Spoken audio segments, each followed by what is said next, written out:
When we look at a subject like this, conscientious objection, we've got to stop and question, who are we? Who are we as Christadelphians? Why are we looking at a subject like this? We're a religious organisation. We claim to be brethren and sisters of Jesus and therefore sons and daughters of the living God. So then why are we discussing a subject with political and military questions? Where does that all fit in? Well, firstly, I believe that Australians will, in the near future, be called up for training or for military service. But down the bottom, we as Christadelphians are registered as conscientious objectors. The Australian Association of Christadelphian Ecclesias, every time there's a new government, every time voting, they then confirm the fact that we are conscientious objectors. So that as a register, Christadelphians are registered as a whole, not as individuals, as a whole group.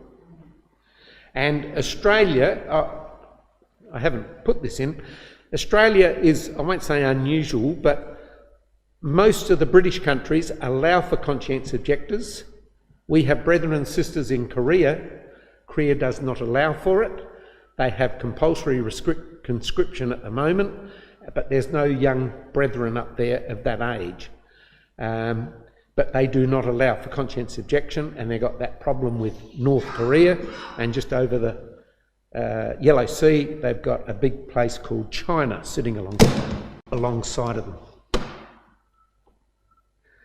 them. So, definition, conscientious objector is to gain exemption from military service or war or training on the basis of your conscience. And a conscience is real, deep-seated beliefs. The conscience can be due to the fact that you're a pacifist. In other words, you don't believe in war, you don't believe in fighting. Or you could have religious beliefs, same as ours, or there are other religious beliefs that will disallow people going to war. It can also be due to relationship with people in a certain country that are at war with Australia. So if you had migrated out from Japan and we went to war with Japan in the next 4 or 5 years, you can say, look, I'm of Japanese origin, I don't want to fight against those people, and you will be granted it, especially if your eyes are Asian and your name is whatever in Japanese terms. So if the fact that you were born and bred in that country, then you're not expected to go back and fight against that country.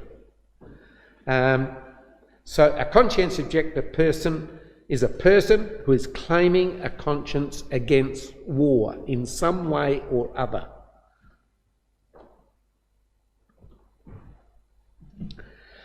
So I want to go through some of the legalities of it.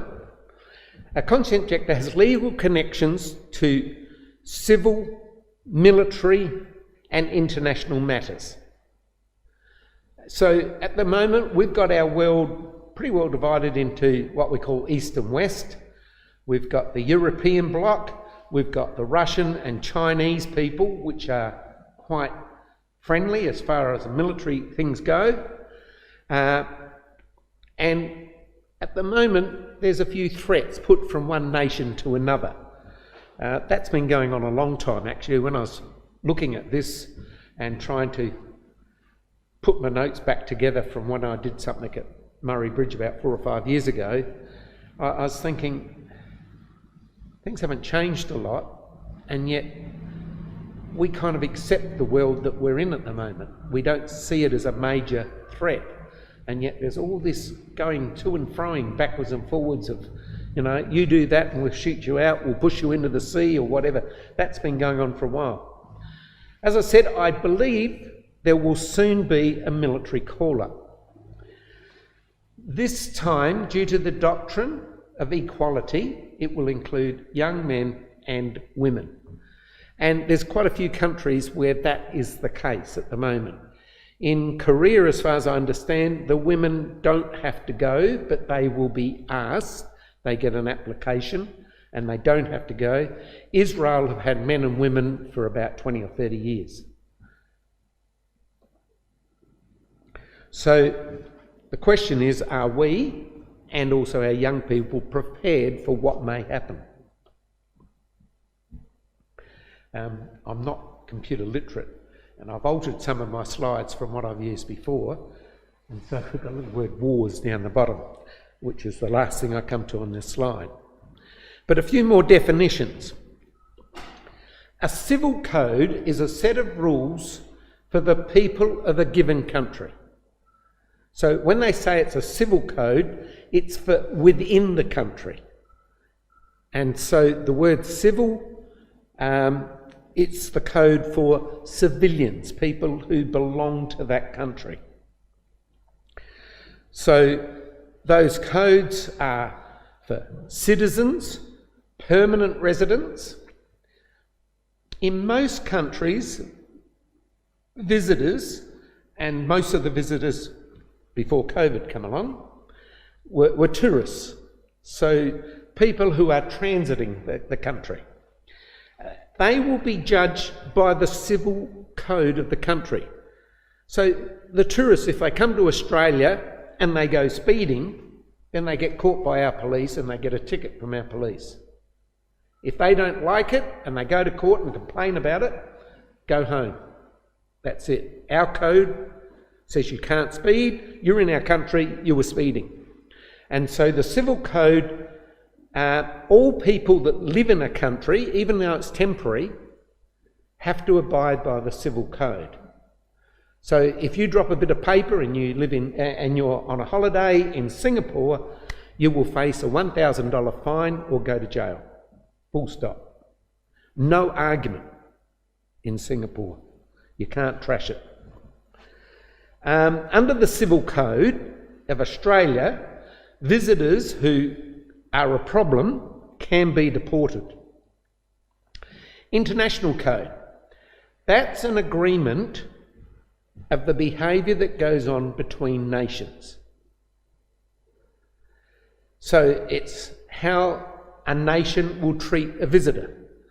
So whether we will allow Chinese students into our country is part of our international code, and we should communicate that with China.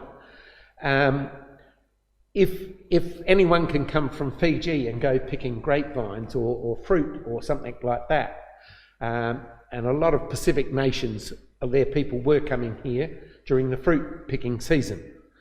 That was before COVID.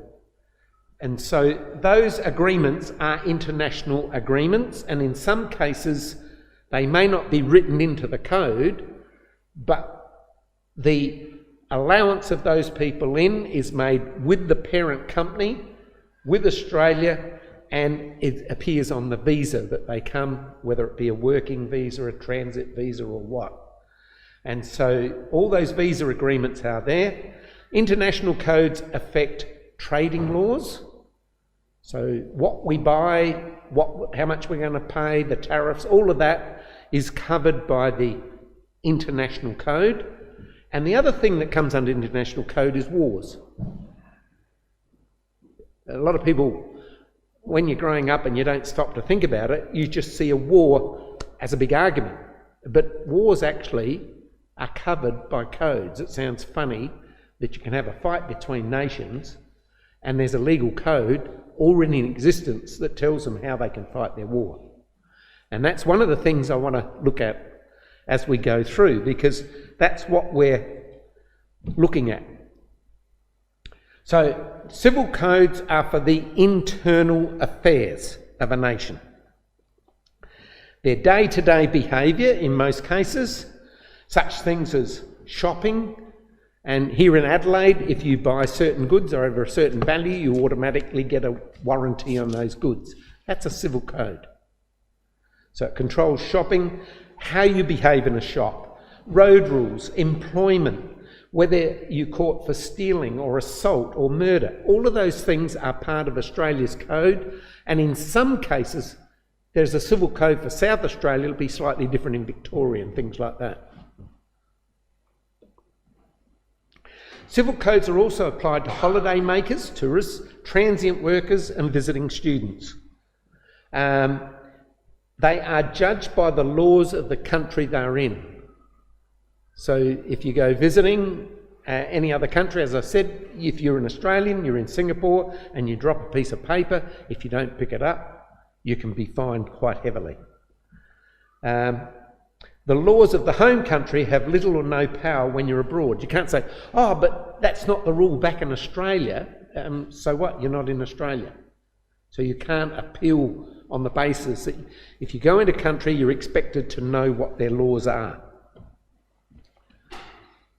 There are sometimes international agreements between nations. And so if somebody gets caught for certain crimes, in some countries of the world, they will instantly be deported, but they have to go either into jail or have a court case in their home country. So they won't be tried in the country where they're caught. There's an agreement to send them back. The reason I'm going through all of that is when we look at conscientious objection, it's not a civil code, it's international. But there are implications that come down to the fact that we're civilians. So international codes are between nations. Some allow agreements on how to treat visitors, how visas are issued to whom, and so on. So whether you can get a visa to go to America, USA, or not, is in our international codes. If you front up a few years ago, if you fronted up to go to China, there would be a lot of rigmarole. Here in Australia, actually I got frowned on in Korea over this. I had been sick and I decided I wanted to go to Korea. And I had been planning to go, and then I got sick, and then when I started to feel better, at I think about 2 weeks' notice, I went to Korea. And I commented about this in Korea, and they saw me as a very careless person. Because for a Korean to travel out of their country, they first of all have to get permission to leave their country, then they have to get permission to enter the other country. In Australia, you could just leave. You don't get permission from Australia. As long as, in a lot of countries of the world, you get a visa at the airport, so you can just hop on a plane tomorrow and go. You don't get permission to leave. You do now, but back then you didn't have to have permission. And it's only the COVID that stopped a lot of that. And they saw me as very careless. But so, you know, how visas are issued and whether you're allowed to leave your country is an international type of thing. Trading laws define goods, delivery, quality, payments, and so on. Control the legalities of war. There are legal wars and illegal wars.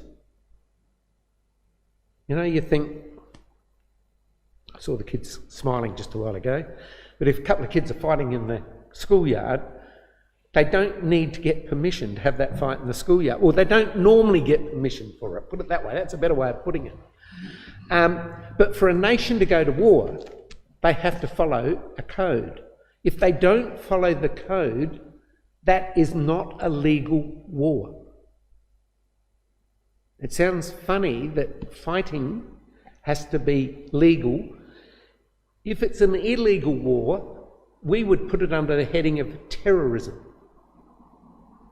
And so terrorist organisations are not legal armies and have no international status from that point of view.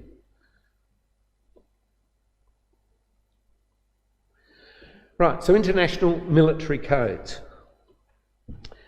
So what type of war is a legal war? It's a war that's declared. So, for those that may remember, back in 1967 there was the 6-Day War, and less than 24 hours notice was given of the attack. But a notice was given that we're going to fight you. So that that was a declared war. And so the nations make that declaration. The fact that Israel had its planes actually in the air when that declaration came out, and then just told them to go in a slightly different direction, and caught the other planes before they took off, the war was still declared, and their planes were not going to the fighting until that declaration came out. But they were expecting something to come pretty soon. The soldiers that are fighting correctly in a legal war are not committing war crimes. So in the Second World War, we all heard of the Holocaust. Hitler was getting rid of Jews as well as fighting the English and the rest of Europe. The declared war was with the English, that was okay, but the Holocaust was a war crime because he was fighting his own citizens. They were citizens, they were classified as Germans. Their religion was Jewish, not their nationality back then. There was no such thing as a Jewish nationality, it was a religion. And so he couldn't declare war on a nation of Jews. So it was a war crime. So war crimes are things which aren't declared in a legal war, or they are where soldiers will fight against civilians. Soldiers are meant to fight soldiers in a proper war. So when the fighting goes outside of a group of soldiers from that declared group and that declared group, if they are fighting anything outside of that, that's a war crime.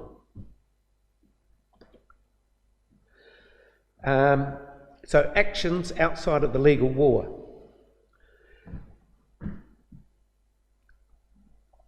The military codes define, therefore, the country or nation versus something that's illegal, which would be classified as a terror organisation. So a terror organisation is not the defined enemy, so it has no national recognition, and if it's fighting in a declared war, so, you know, when the Palestinians joined in some of the wars that were fought in the Middle East, 1967, 73 and so on, when the Palestinians joined in, they were declared a war crime and a terrorist group. And just for your interest, actually, because it keeps hitting the news all the time, there is no declared country recognised as a legal identity called Palestine. In 1947-48, the UN put out a declaration asking for Israel and the Palestinians to register. The Jews in 1948 registered as a legal nation, and the Palestinians declared war, but they never ever declared a state. And it's quite interesting that that has continued right down here. And back in the 1990s, with all those peace talks and everything that used to go on, and what was his name, Arafat, no one ever declared it a state. And that was one of Israel's problems. How can they make peace with a nation that doesn't exist? And yet, they legally have control of that nation if you go back and look at a lot of the UN things that were written up. It's quite a complex issue. So, illegal fightings or war, anything outside the declaration, terrorism, fighting civilians, undeclared wars where people just go and fight without declaring war, and genocide. Genocide is where they try and get rid of various groups, such as Hitler getting rid of Jews. Genocide comes from genetics, killing off people of a certain gene structure, so Jews or whatever. Right, international military codes. So first of all, when a war is happening, has that war declared? Is it a legal war? Sounds funny, doesn't it? Has the combatant states, the ones that are fighting, is it defined who's taking sides? So who is it actually involved? Therefore, who are the legal armies? Now, who is a soldier and who is not? So when the soldier goes out on the battlefield, the type of dress, the type of armaments, all of that type of thing is very much controlled, but a civilian is not a soldier. And so they're some of the things that have to be ironed out with a lot of these things. What is allowed soldier behaviour? So he's got to be identified. He's got to be technically on duty. He can't go out when he's meant to be in bed and just shoot off a few people, just things. His identification will take in his dress, where he's supposed to be when he's fighting the war, all of those type of things. And only soldiers can fight opposing soldiers. He can't go off looking at other people to fight. So war crimes, and I've said, define civilian behaviour. And so civilians are those that are, one, not involved in the war, dressed in normal clothing. So it's illegal for a soldier to go to battle with normal clothes on. The territory where the war is going to be fought and what it's about and how it's going to be fought. All of those are part of defining whether it's civilian or what.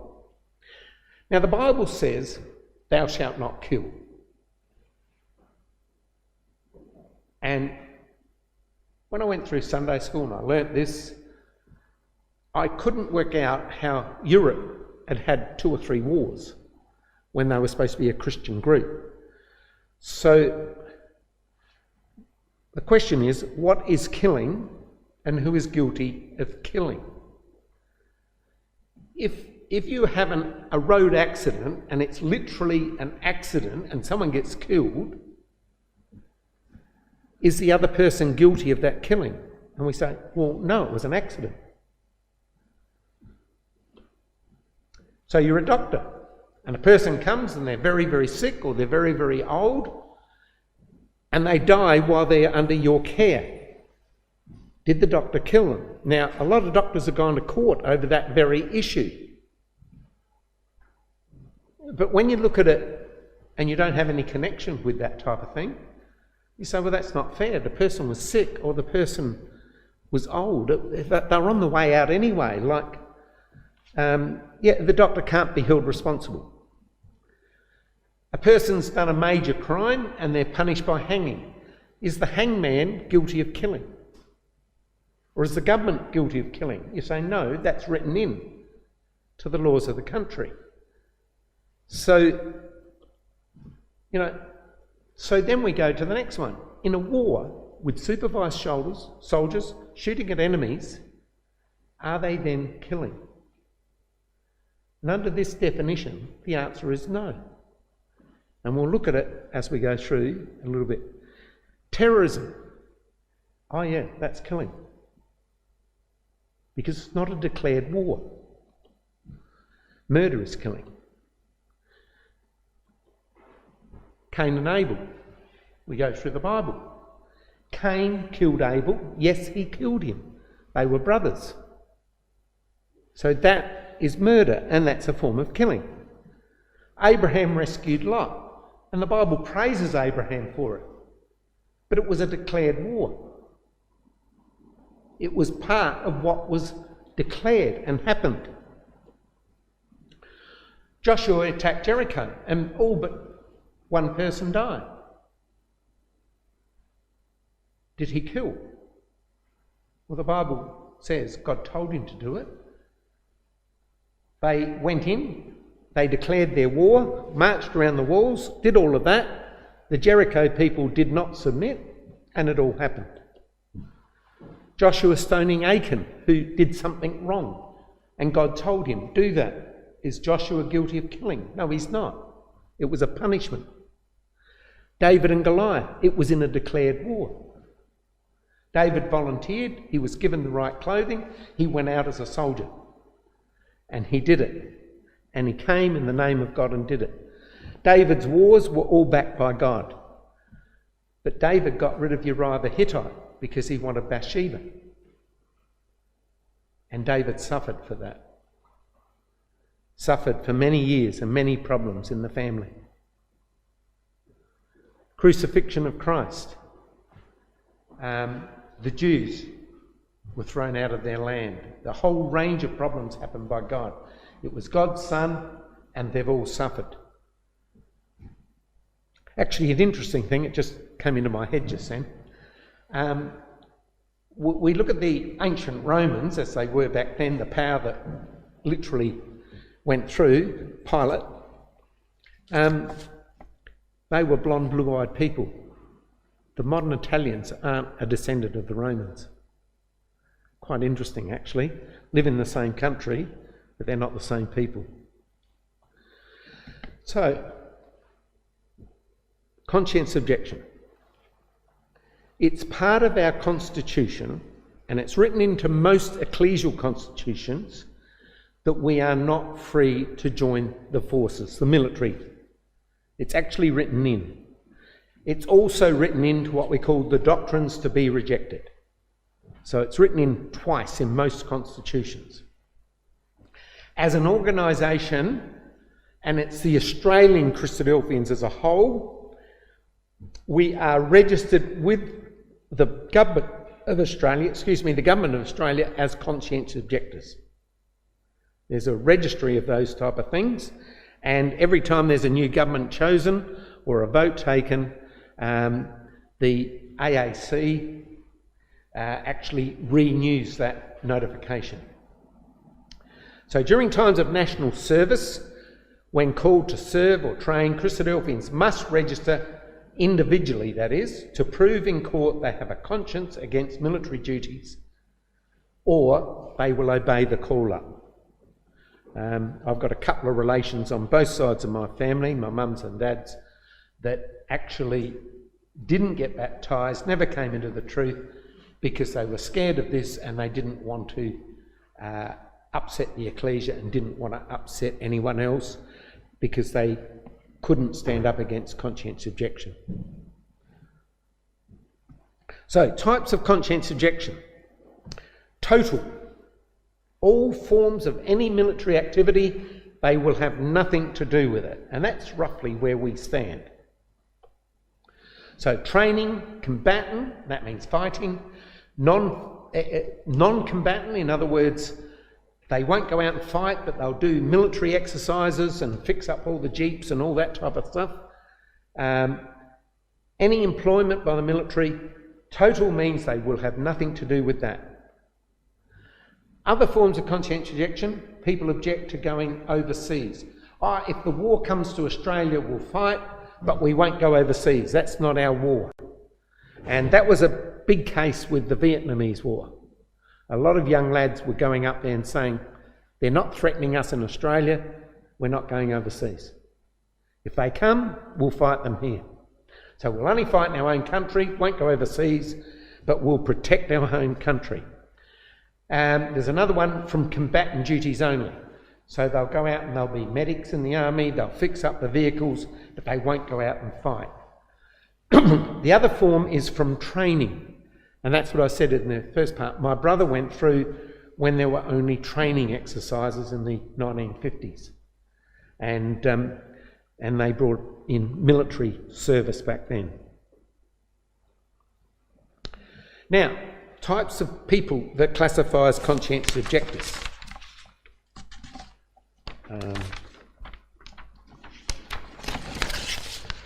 Quakers are a group of people that are pacifists.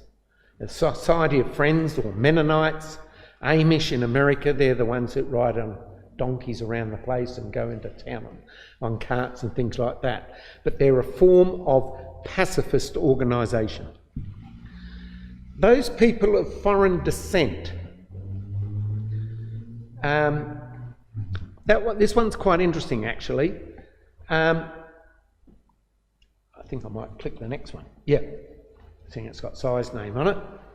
If Australia had a war with Fiji, Si could just walk into the military department. He's over 45, so he might not get called up. But if he was under 45 and there was a war with Fiji, he can just ring up the military and say, look, I was born and bred in there, I've still got my passport, but I've now got citizenship here in Australia, but seeing the wars against Fiji, I don't want to have a bar to do with it. And that's it, finished. End of case. There's a family called Gross, and they wouldn't have to fight against Germany and so on. So, religious, a lot of people go along and say, Jesus preached peace, Jesus preached thou shalt not kill, so we can't go out and fight. Other people can come along and say, look, we're fighting against Indonesia, they're Islam, I'm a Muslim, I can't fight. And Australia will listen to that argument very quickly. In the Vietnamese War, this one came up a lot. The young people actually went and they didn't put very much on their registration form and virtually said, it's not my war, so I'm not going to fight, full stop, and posted it off.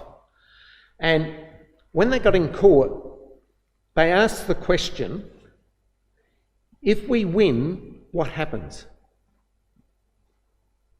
And the government couldn't answer the question. This is with the Vietnamese War. We were in there with America. We weren't there to beat the Vietnamese into nothingness. We weren't there to take over their country. Anything like that. The theory was it was to stop the spread of communism, full stop. And so when they went to court, they said, well, it's not my war. What happens if we win? What does Australia gain? And the people couldn't answer them. And he said, well, if you can't answer the question, I'm not going to war. And a lot of them got off on that basis, and actually just after they started doing that, they shut it all down, and it wasn't compulsory. Then we've got us, Christadelphians and JWs. I'm going to look a little bit deeper into that rather than spell it all out now. But our case, although you might think a lot of the others belongs to it, our case is who we are and to whom do we belong. So here we are, citizens of Australia. Literally, how much do we want to belong to Australia? So, who can fight? Who must fight? It would be expected that a person would fight for their own country. And that makes sense. So if we, as an Australian, I'm born and bred in Australia, then wouldn't it be right then to protect your own country? If you've changed country and citizenship, you wouldn't be expected either to be fight against your birth country. And military organisations check the background of people of foreign descent or foreign names to see whether they will fight illegally. So they don't want them to go out with the soldiers and then find that at night they go out killing all their so-called comrades on the Australian side because they've now joined with the enemy. Or they don't want to go out there and have these people take all the Australian armaments and then run around to the other army. So there's a big check done on that type of thing.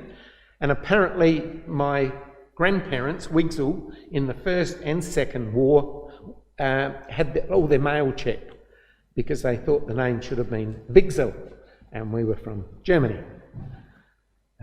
So all the mail was gone through because of the German War. So here we are, Christadelphian in Australia.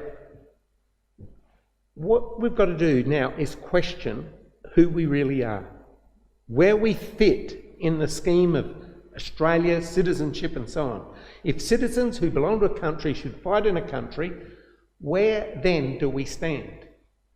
And so to whom or what do we belong? How much do we profess to be Australian through and through?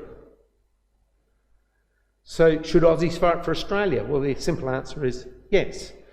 Do we as Christadelphians identify as belonging to Australia? Now turn up to John chapter 17.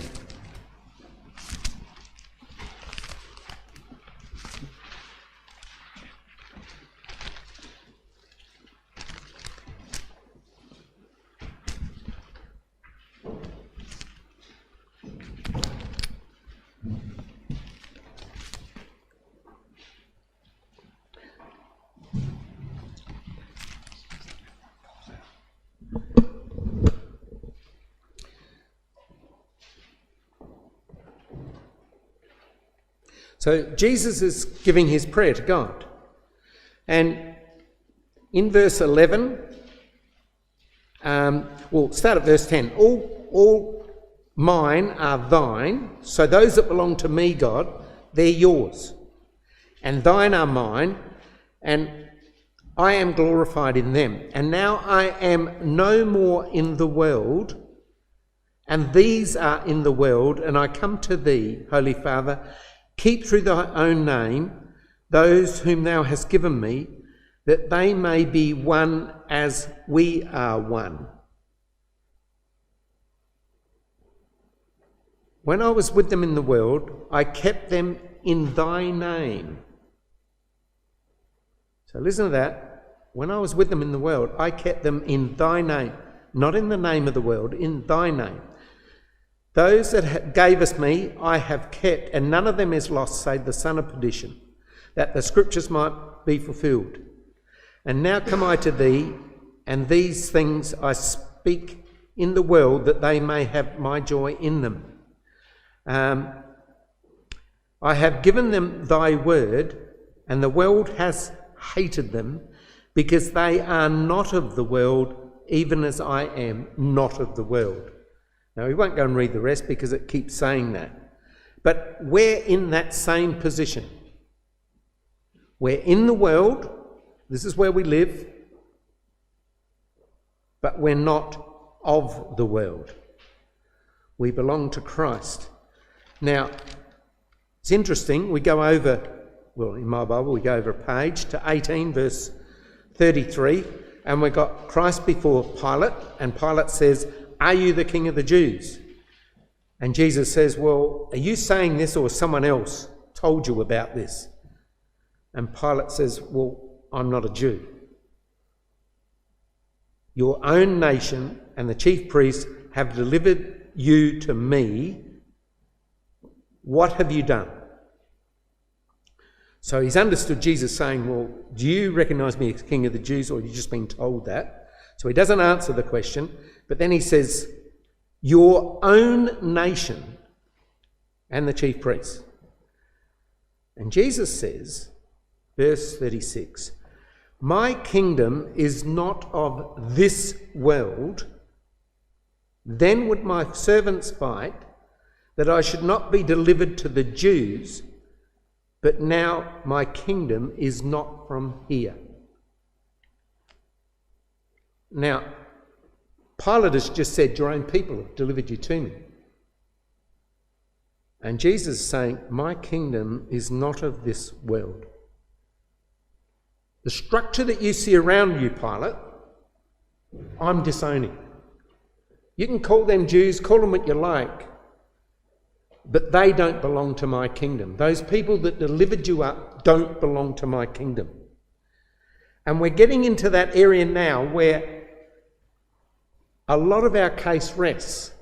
And sometimes in the courts, it's difficult to get that point across because the people we're talking to want a black and white answer.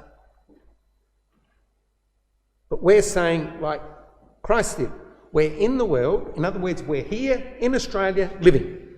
We're going to keep the peace here in Australia, everything else. But the kingdom that we're looking for is not Australia's kingdom. We're looking beyond that. And the things that we want to belong to aren't the Australian things forever.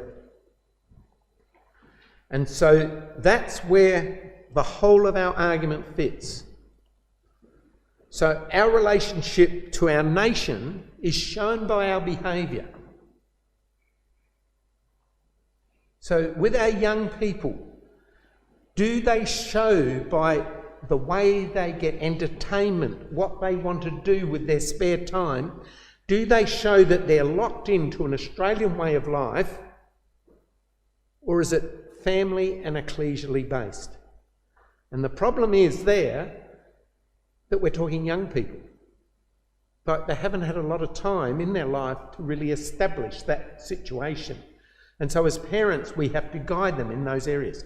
And this is the major concentration of the courts, is to try and prove that that boy or girl up there in the court is no different than any other child.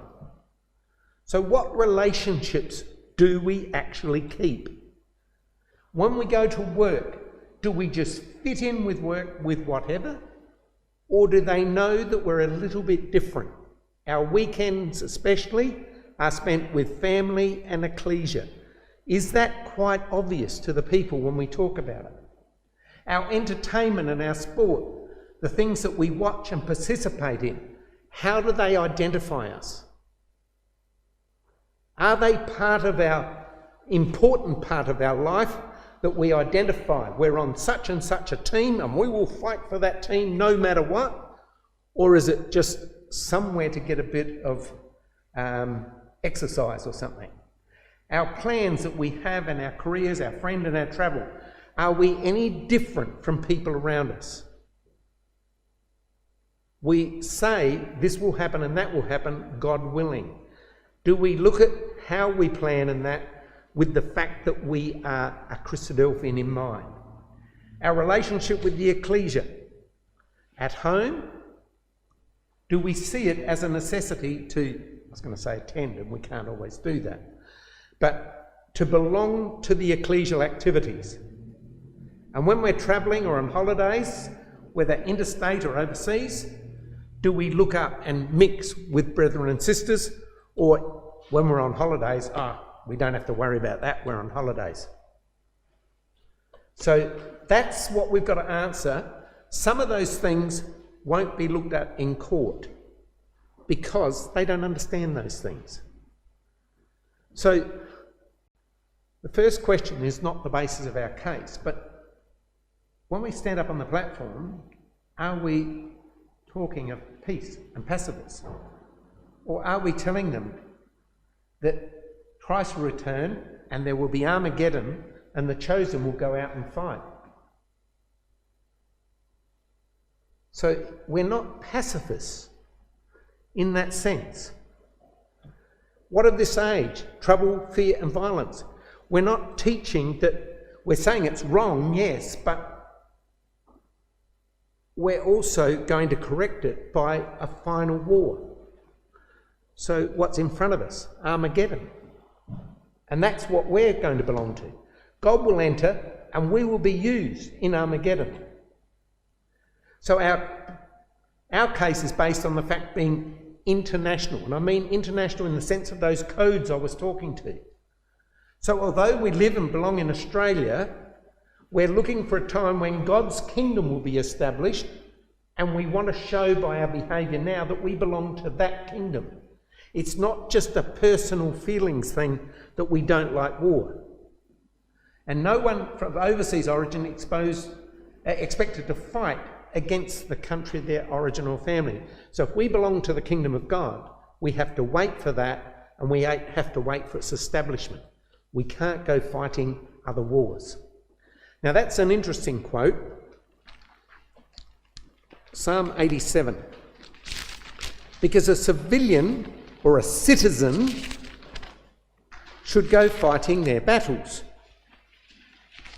And we turn to Psalm 87.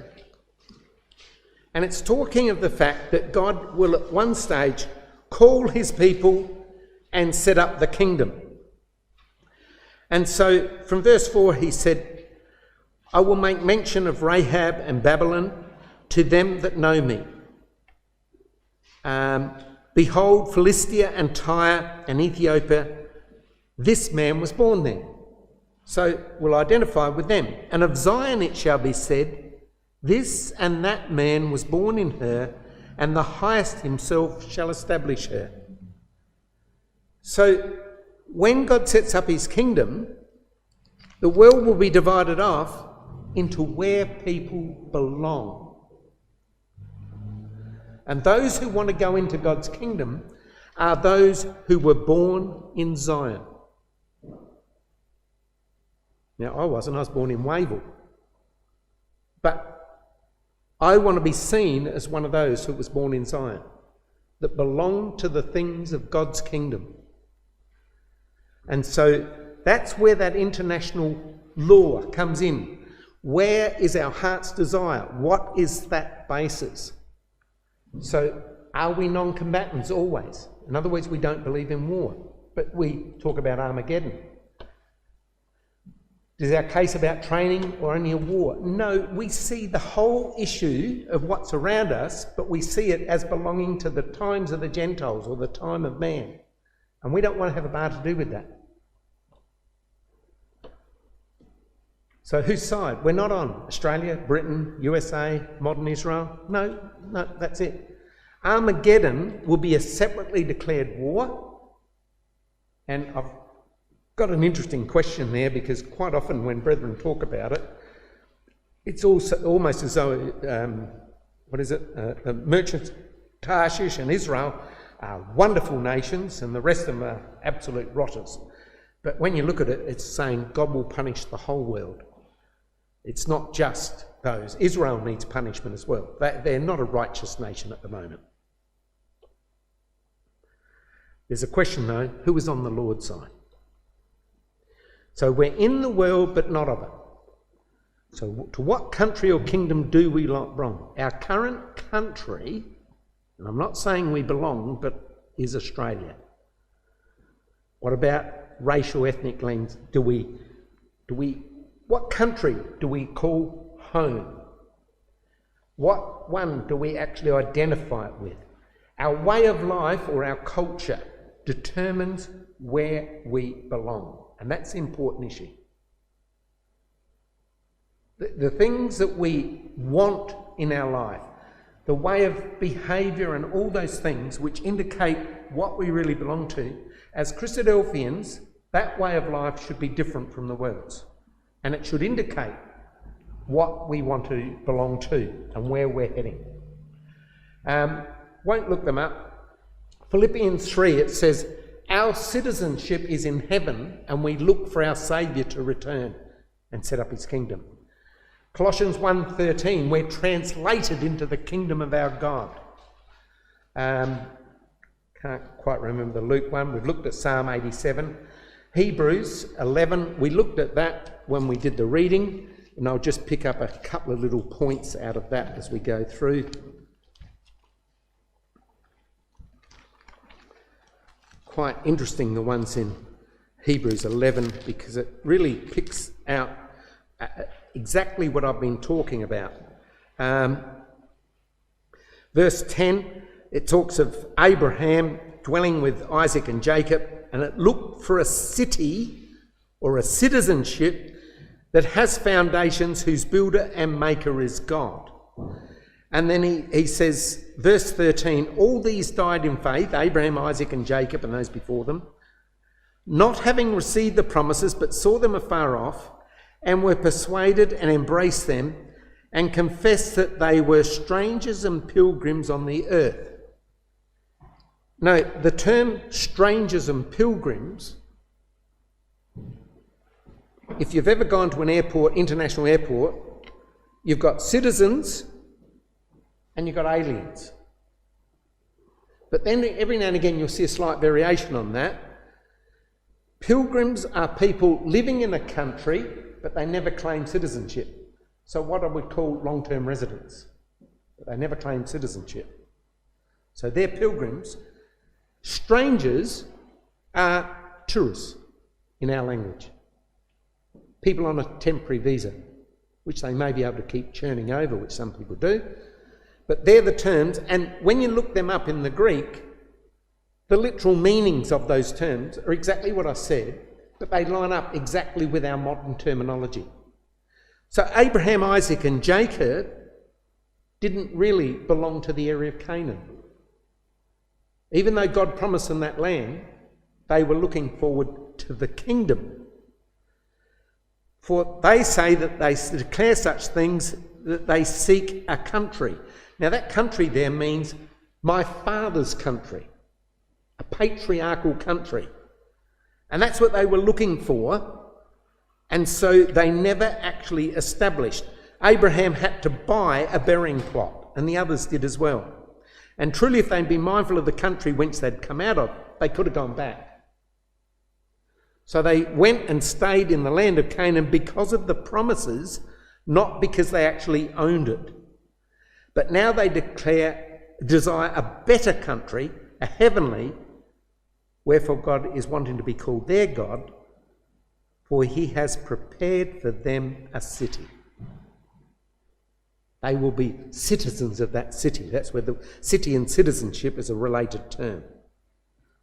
And so exactly the same terminology is what we're looking at here. So we've got to work out to whom we belong.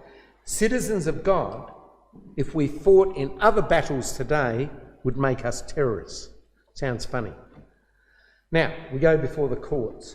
Firstly, we will gain some recognition for our beliefs. I don't think we can expect to convert any of the people in the court, but if the call-up occurs, then we must go and present our case as individuals. Procedure. The act for the military call-up must be passed. There will be an act come in, I would assume. There will be a method of selection. In my term, it was ballot. It could be just by age. Personal call-up is received. You'll get a letter in the post, or however letters come out to you these days. You then have to register. On that registration, you say, yes, I will do it, or you say, I'm the right person, but I will be now registering as a conscientious objector. And there's room, there was room on the forms. You will then go for a medical check. There will be a notification to attend court, and then the court hearing, and hopefully exemption. It looks quite clean and dried there. It is. So what is the basis of our case? And I've virtually, I think, looked at that. This is really the basis. And how you present this as individuals will depend a little bit on you. But the Bible says, his servants ye are to whom you obey, whether of sin unto death or obedience unto righteousness. And you look at the fact that there is a kingdom coming, and we as individuals have to obey God to be in that kingdom. And where the things of Australia cut across that, then we cannot be part of it. So what will the prosecutor, that's the man who legally gets up on the other side, well, the first thing he's going to try and prove is that you are not a true Christadelphian. That's what he wants to prove. Yes, Christadelphians be registered, but you don't really know much about the Christadelphians. And I will assure you they have a fair understanding of a lot of our beliefs. And it's not just our beliefs, but our expected behaviours. He will try and pry out whether you have a proper conscience to the war effort and whether you're just frightened of going to war. Are you just getting up there and giving out standard church-taught phrases? So they'll try and confuse you and do all sorts of things. He can appear strong and even rude. My prosecutor got cross with my magistrate because my magistrate said, we'll move on. And he said, no, I haven't got to my point. And you're on Ernie's side. Boom. And he got really cross with the magistrate and then really accused me quite rudely. And you can't do anything about it. You're in a court, and that's his job, is to, in a sense, confuse you if he can. It will appear he wants to prove you're not a Christadelphian, you've got no conscience to war, and you're just not prepared to defend your country. And he will do that by any means, I was going to say any legal means. If anyone's been to a court of law over a whole range of issues, I don't care what, but in some courts of law, things get what I call almost out of hand. And in this case, they can get very, very strong. Are you a law-abiding citizen? Most people say yes. I obey the law except where it conflicts with the things of God. In other words, the law's telling you to go to fight in the army and you're not going to go. That's what their argument's going to be. Do you have speeding fines? So are you a law-abiding citizen? Have you ever had drinking problems or fighting problems? When did you first decide not to protect Australia? And he's trying to come at it from an angle where you don't quite know what you're going to say. I was aware of conscientious objection because it was spoken about in my house with 3 older brothers. 2 of them were apprentices, and as an apprentice they could defer it. And the second one deferred it, Uncle Norm, and because of his apprenticeship, and he didn't actually go to court in the end. Uncle Len, that training had finished by the time he came along, and the Vietnamese War hadn't started. So my comment, I made a decision to stand for my God. I saw that belonging to God was more than just a belief. It required a way of life. My dad was very good in that regard, and a lot of times he would say, I'm not just telling you this, you've got to get this into your head. It's got to be your way of life and your choice. And so now I see the whole issue is belonging to God's coming kingdom. That's the whole issue. So, question, what are you objecting to? Belonging to the military organisation, to the fighting, to defending? What would you do if you were attacked? Would you defend yourself? And we're talking, what if your wife or girlfriend was attacked? Would you defend them? I got actually asked those questions. I wouldn't say I was a fiery type of person, but woe betide anyone back then who touched my mum. I wasn't scared of anybody. I was only a little fella. I was about the same height and about half the size, I think.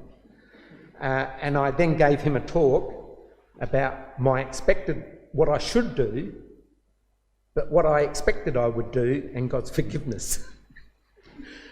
I didn't add woe betide to anyone who touches my mum. I didn't add that comment, but I think he knew that was in there somewhere. And he did try later to bring that out and twist it and throw it back at me. So, what are our beliefs? Are you a pacifist? Does God only preach of peace?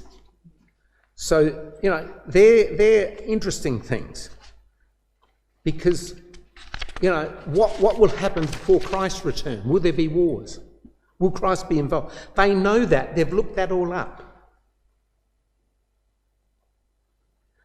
There's a lot of churches. How do you know you're right?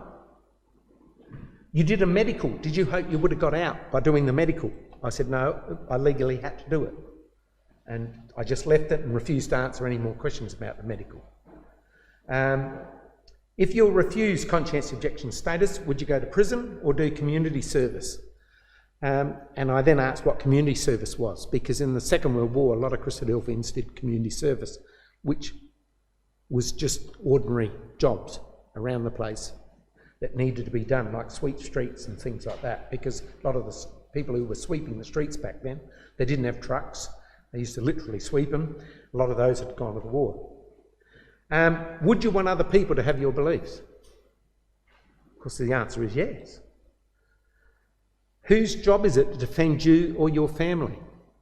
That's a difficult one when you're in a court, because you would assume that the laws of Australia would protect us, but then you're not going to go and fight for them.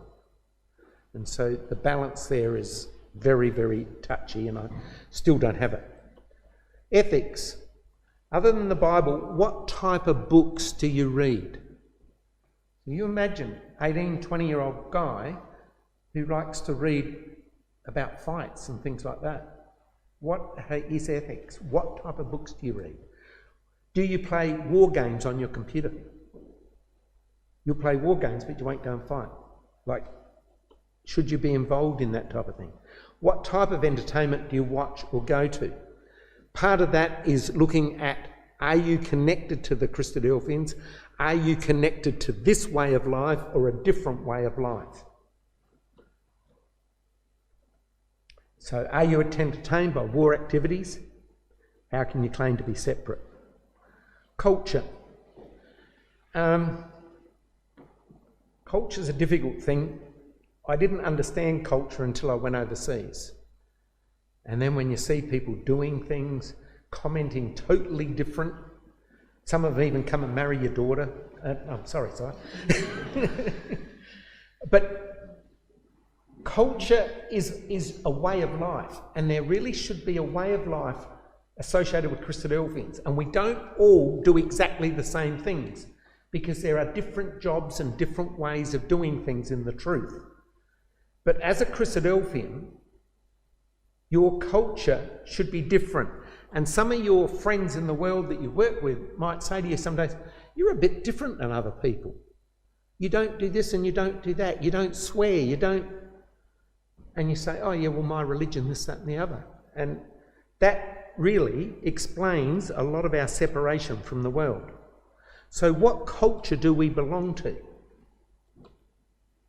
In the world, but not of the world. So the question then, which is your and my country? Is it Australia or is it the kingdom of God? Will your country, or mine, ever have a declared war?